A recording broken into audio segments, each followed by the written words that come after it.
In this issue, the Outdoor KZ team will embark on a large-scale journey across the Great Steppe. We'll follow country roads to go from the Ulytau to Bektau-ata mountains in the northern Balkhash region, where we'll visit the Kokmaisa festival, get acquainted with the work of scientists studying the Saiga and roam the Kogalja Nature Reserve. Central Asia has been attracting adventurers since the times of Marco Polo. In their notes, medieval mavericks filled this semi-mythical area at the world's end with fantastic creatures and unprecedented miracles and riddles. To this day, this mysterious region attracts Western tourists with its landscapes and biological diversity. Together with the Outdoor KZ permanent TV expedition, you will travel to the most picturesque corners of Central Asia, get acquainted with its flora and fauna, and immerse yourselves in the everyday life and traditions of the people living in the wild.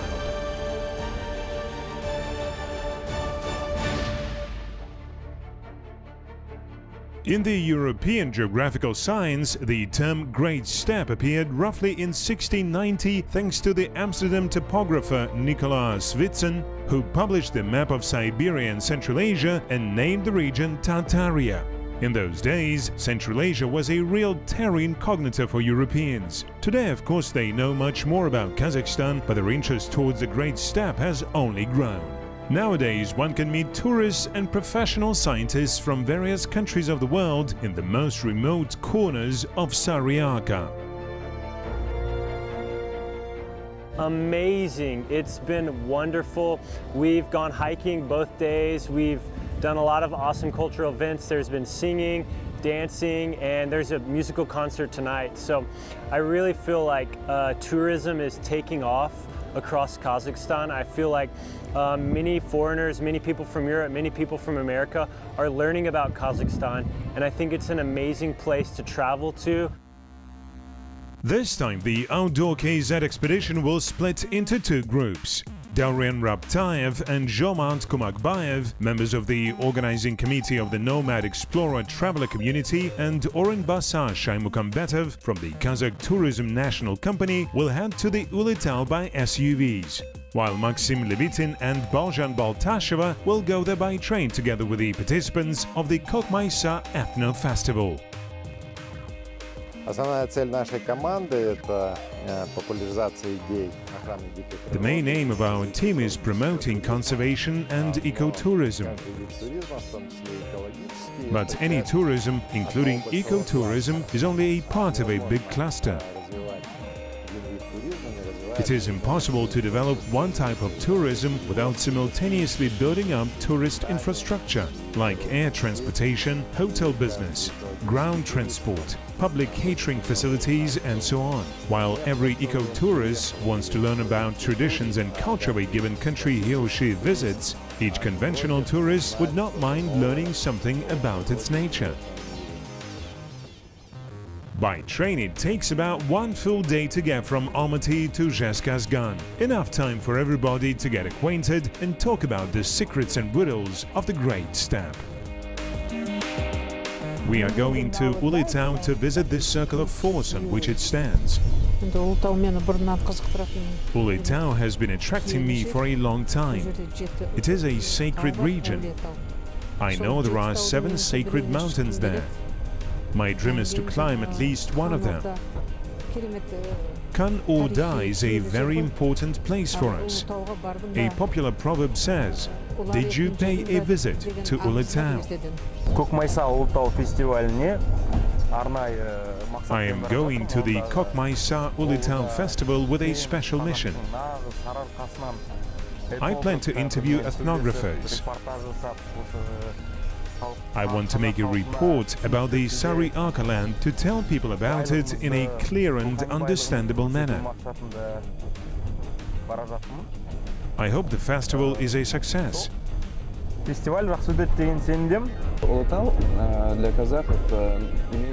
Kazakhs, Ulytau has a sacral meaning because historically it symbolizes one of the milestones of the Kazakhs' history, when we united and stood up against our enemies. The area has many culturally and historically significant sites and monuments. In Zhezkazgan, the travelers switch over to buses. They need to cover another 160 kilometers to reach the sacred mountain.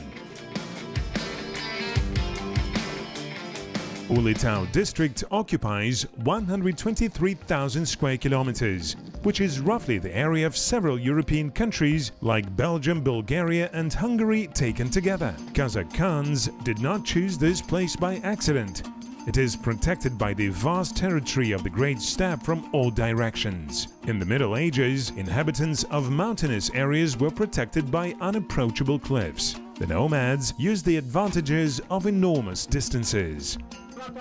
The festival organizers include Ulytau District Archimat, Ulytau Museum Reserve, the Nomad Explorer Traveler Community and the TOR Fisher and Hunter Society. In Russian, TOR or TOR stands for Tourism, Hunting and Fishing. The festival's organizing committee decided to set up the festival's youth camp at the foot of Mount Bektau, close to the Salek village.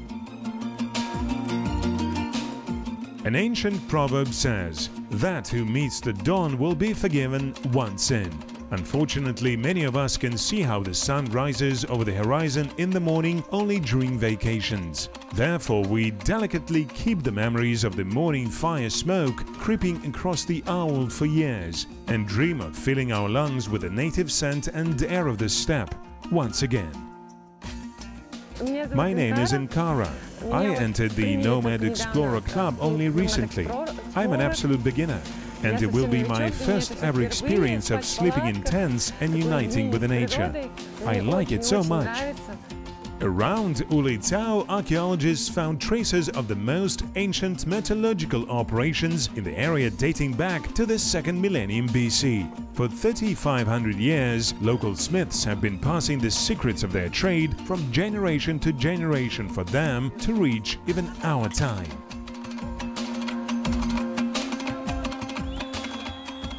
Many of us know the phrase Kazakhstan Kures, which literally means Kazakh wrestling. Few of us know that in 2016, UNESCO entered this sport in the list of intangible cultural heritage. Even fewer of us had a chance to see Katin Kures, the combat art of the Amazons from the mythical time when female warriors were involved in combat missions on par with men.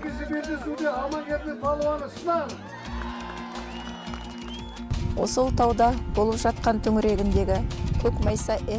Kokmaisa festival has become an interesting event not only for local population but also for foreigners. Our family hasn't stood aside. Along with local residents, we with great pleasure rendered different services to tourists. Ulytau is called a historical place, and people come here to pay tribute to the holy sites. And our task is to do everything possible to assist further development of tourism. Big thanks to all. Horse rider competition. The ancient game of Audiraspak is still popular in the Kazakh nomad areas. The goal of the game is to pull the rival off the horse and not fall down yourself at the same time. The skills mastered in the course of the game helped young men to become better warriors. It is known that after battles, soldiers of antiquity arranged grandiose feasts. Baters competed not only in military but also in party skills. They say that today very few real masters are left, but in the olden days a real jigit could eat the whole sheep. Ethnotourism can become a good source of income for the region. For the festival, local residents set up hundreds of yurts and organized catering for the guests. It is also possible to rent horses and to buy homemade butter, kumis and different types of cheese. At present, the corresponding earnings are rather sporadic, but every year more and more tourists come to the area, and over time tourism may take the worthy place in local economy. Guys, we are going to the mountains tomorrow. Does anybody know where exactly? We will go up Edige and Auliye.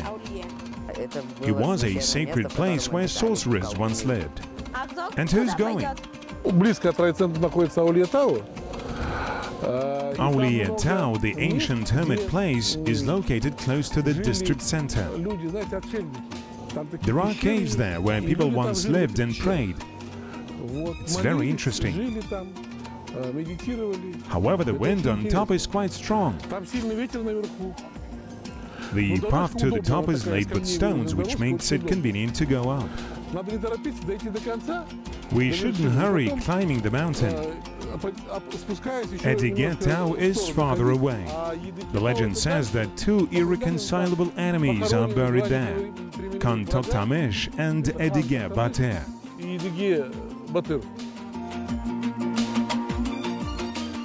It is difficult to separate ethnotourism from ecotourism. Those eager to see the grave of a ruler of the Golden Horde, Bektau, will have to put their mountaineering skills to test, as it is located at the very top. There are two plates there, for Emir Bektau and Bektau-ata. When young, they were close friends and served together under Tamerlane's supervision. Yet one day their life paths diverged. Yesterday's colleagues became political opponents and confronted each other in a deadly war for authority in the Golden Horde. Bektau was never a Khan but ruled the Golden Horde for many years via protégés from among the Chingizids. One source says that Bektau died in a battle close to Ulytau, according to another somewhere in the Turks River. Still, the third one says that he was killed close to the modern-day Tumen. Bektau defeated Bektau, but in several years was killed by the son of the latter.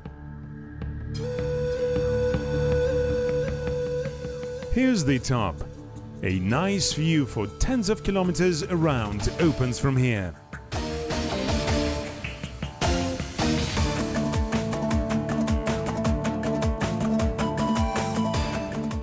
Ulytau district hosts numerous historical monuments, but the expedition's schedule forces the outdoor KZ team to hurry off, as we still have a long way to go. We will hit the most significant tourist sites on the way.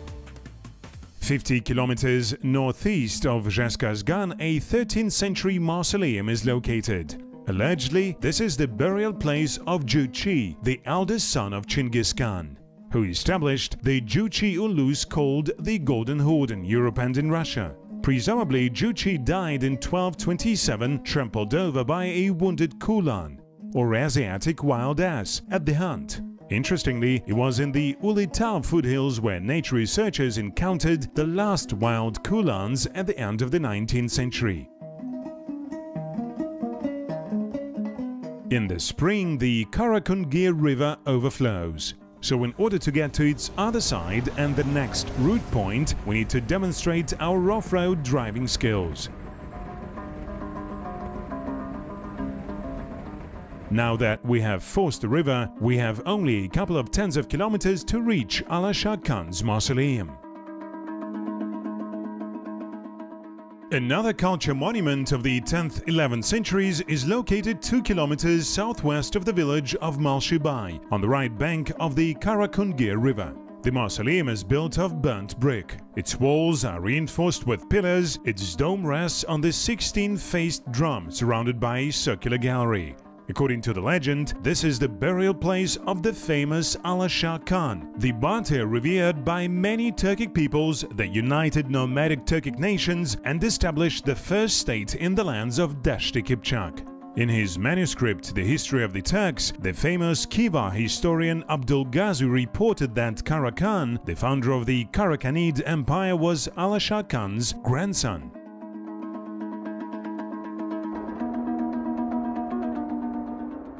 Dombaul Mausoleum is one of the most ancient buildings in Kazakhstan. It dates back to the 7th, 9th centuries AD. As the legend has it, a Bate named Dombaul was one of the Shah Khan's confidants. The Great Eurasian Steppe stretches for 6,000 kilometers from the coast of the Danube down to Manchuria, which makes it the largest plain in the world. And Saryaka is called the heart of the Great Steppe. Scientists call it the Central Kazakhstan Hammocks. In the west, it is limited by Turgai Hollow, in the east by Irtysh Valley, in the north by West Siberian lowlands, and in the southwest by the Aral Sea. Leaving the village of Bashin of Nura district behind, the expedition strikes into the steppe.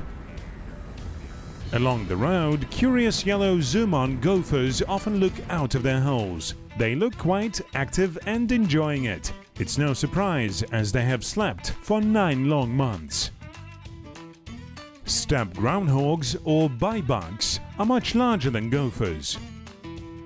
Demoiselle cranes inhabit many countries of the world and everywhere are listed in national red lists. All of us have seen the crane arrowhead crossing the sky in the early spring. During migrations, cranes gather in large flocks, but they nest by couples. As a rule, cranes are very trustful and both photographers and, unfortunately, poachers can creep really close up to them, which is probably the reason for including them in the Red Book. Our next camping site is on the bank of the Kulin River. It translates as Kulans will not pass. In the Middle Ages, this area witnessed large-scale Kulin battues. A horse chain was stretched for several dozens of kilometers, pushing the herd towards the river. A keen eye will notice many paleontological animal finds in the clay cliff. It appears that our biologist Arun Basar Shaimukambetov did find something interesting, but the find will have to be carefully examined in the lab in the city. Dauren decides to try his fishing luck. The Kulin is famous for its great pike fishing, but apparently today it's not his lucky day. The expedition heads towards Lake Kogaljin.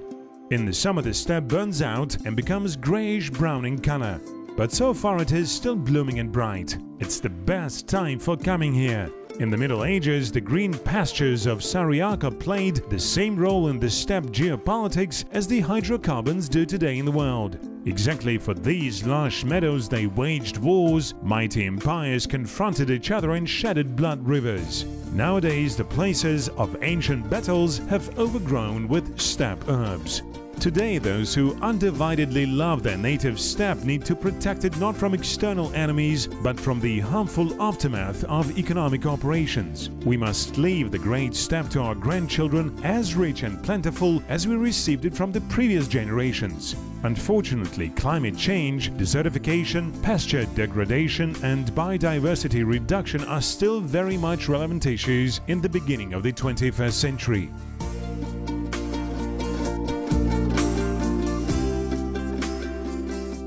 The Saiga antelope has been always rightly considered the main symbol and to a certain extent the hallmark of the Great Steppe.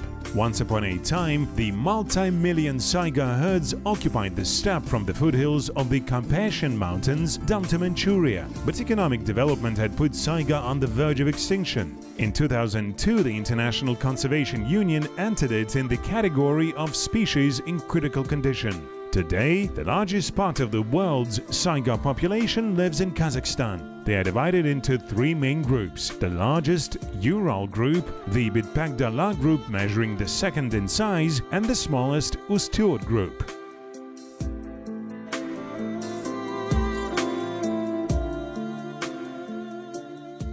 Saiga research in Kazakhstan is done by the Kazakhstan Biodiversity Conservation Association. Since 2007, the scientists have been taking part in the annual aerial Saiga counts held within the framework of Altyn Dala State Nature Protection Initiative at the request of the Okotoprom Special Authorized Organization. The counts are usually done in late April, prior to lambing.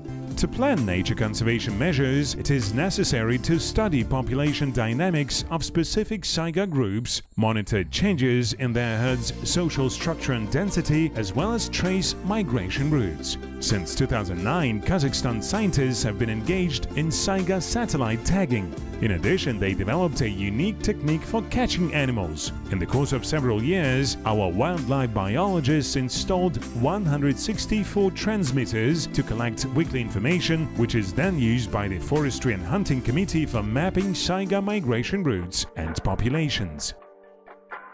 The Saiga biological history of the 20th century was closely linked to the political history of the area. During the civil war, Saiga was almost completely destroyed by the starving population. In the second half of the 20th century, though, the number of Saiga in Kazakhstan grew up to 1.5 million animals, but the subsequent systemic agricultural crisis in the 90s of the last century took its toll of our country's Saiga population. Как известно, численность сайги резко сократилась. As we know, the number of Saiga in Kazakhstan sharply dropped in the early 2000s down to mere 21,000 animals. As a result of target response and conservation measures, their population has significantly increased. We were really happy to learn that in 2015, Saiga population in Kazakhstan increased up to 300,000. Mostly within the Bektau-ata group. Unfortunately, as it was in Herbert Wells's War of the Worlds, when one small microbe killed the whole army, the Pasteurella pathogen, as the scientists identified it, killed almost 200,000 of those Saiga. In 2012-2014, the Ministry of Education and Science allocated 332 million tenge to investigate infectious diseases circulating in Saiga. The bitter experience showed that it was necessary not only to protect Saiga, but also to systemically study its biology. To enhance Saiga protection, the Irgiz Tugay Wildlife Reserve was expanded and the new one, Altyn-Dala Reserve, was established. The scientists also mapped the so-called environmental corridor in central Kazakhstan. In lambing locations, every year our scientists collect information on fertility, sex ratio, as well as mortality during the first days of life among Saiga newborns. Saiga calves are marked with special ear tags, allowing to monitor the life of every animal. The acquired data is analyzed by both Kazakhstani and foreign laboratories on an annual basis.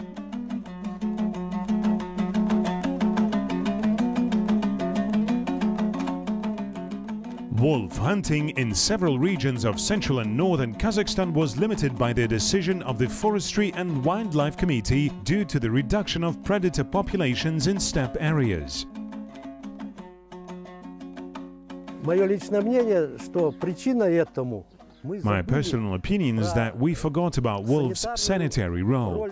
It's a long-known fact that wolves kill only weak and sick animals. Wolf hunting has become quite popular recently. Wolf hunters go in groups, not to our reserve of course, but to the wild steppes. There are so many videos in the internet. They simply shoot them from snowmobiles and pose with killed animals.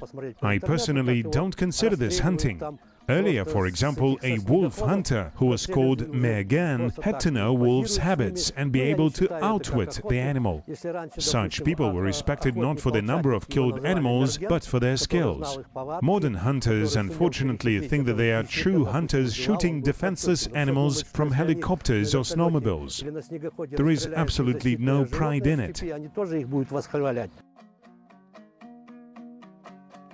In the long term, Saiga preservation is impossible without the participation of local communities. In all three areas inhabited by Saiga, Saiga Friends environmental clubs were established. Their resource centers provide residents of remote communities with information on the development of local business, microcredits, ecotourism, and many other associated issues. Today, tourists want not only to admire the beauty but also take pictures of animals. Tourists prefer to go to areas where they can easily encounter wild animals. Therefore, the direct link between environmental and economic welfare rests on successful implementation of most effective conservation methods.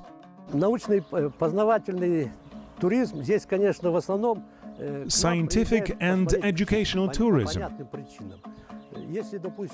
Indeed, for obvious reasons, tourists come here to watch birds.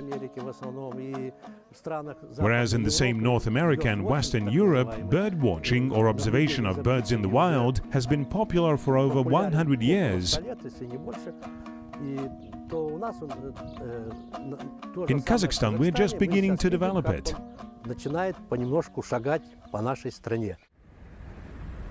The Kogalgyn Nature Reserve is included in the UNESCO World Heritage List. In 1976, the wetlands of Tengiz-Kogalja Lake system were included in the list of wetlands of international significance. In 2000, Lake Tengiz entered the Live Lakes International Network, comprised of the most unique lakes around the world. The reserve occupies more than 500,000 hectares, including not only lakes but also steppe locations used by Saiga for lambing. Shrinks while tulip densely covers the vast steppe, and we should seize this opportunity to enjoy its beauty as its vegetation period is short. Shrink's tulip is listed in the Red Book of Kazakhstan, so don't pick these flowers or otherwise you will be subject to a considerable fine. Marat Bagramov, senior manager of Kazakh Tourism JSC, acquaints the Outdoor KZ team with the eco-tracks in the jungle of Tengiz-Kogalja Lake system. Of course, everybody wants to see flamingo, but during this time of the year it's really hard to approach the coast. The steppe is flooded.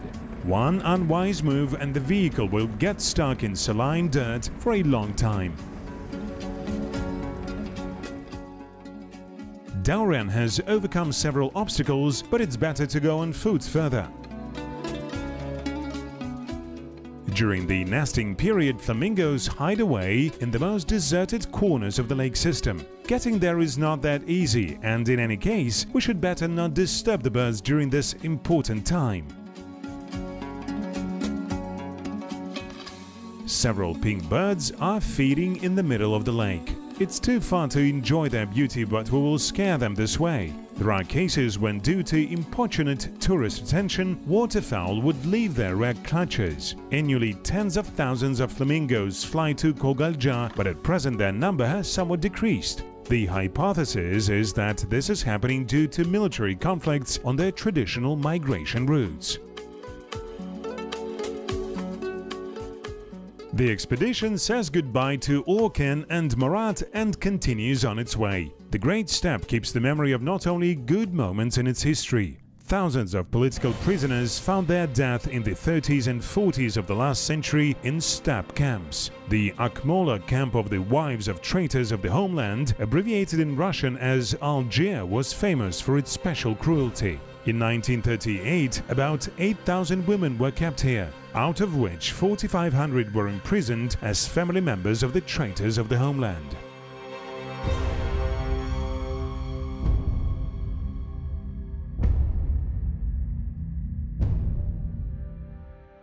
Mount Bektau-ata is our next route point, located 70 kilometers away from the coast of Lake Balkhash. Approaching it, the ideally flat plain is suddenly broken by the mountain's pyramid-like silhouette. Bektau-ata translates from Kazakh as the mountain of the Saint Elder Bek. They say that in the olden days, many people from across the whole steppe came here to get advice from the old man living in its foothills. He treated them for different diseases and shared his wisdom with them.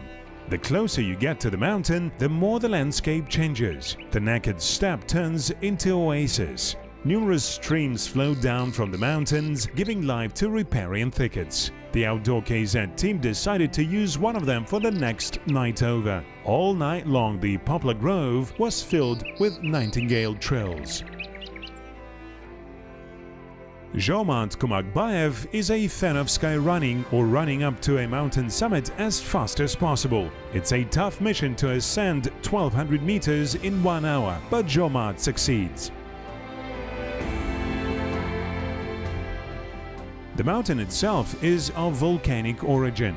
300 million years ago, the volcano hidden deep below the surface tried making its way through the crust, but failed. Such unborn volcanoes are called plutons. While Zhomart was storming the summit, Dauren was filling his portfolio with gorgeous photos. Rainwater accumulates in basalt niches, forming picturesque pools. The water is so warm and clean that it is possible to take a bath. The herd of horses comes to the watering place. The stallion behaves with underlying dignity, demonstrating that it's totally not afraid of human presence. The Outdoor KZ team has marked yet another point on the map of its journeys and entered Beit Wildlife Reserve in its informal list of must-see locations. As of today, educational tourism is still underdeveloped in the area, but the situation is changing quickly. We're sure that in due time, Bektau-ata will become an extremely popular tourist attraction. Meanwhile, the Outdoor KZ permanent TV expedition has to continue on its way. We are heading towards Lake Balkhash and Ili Balkhash Nature Reserve.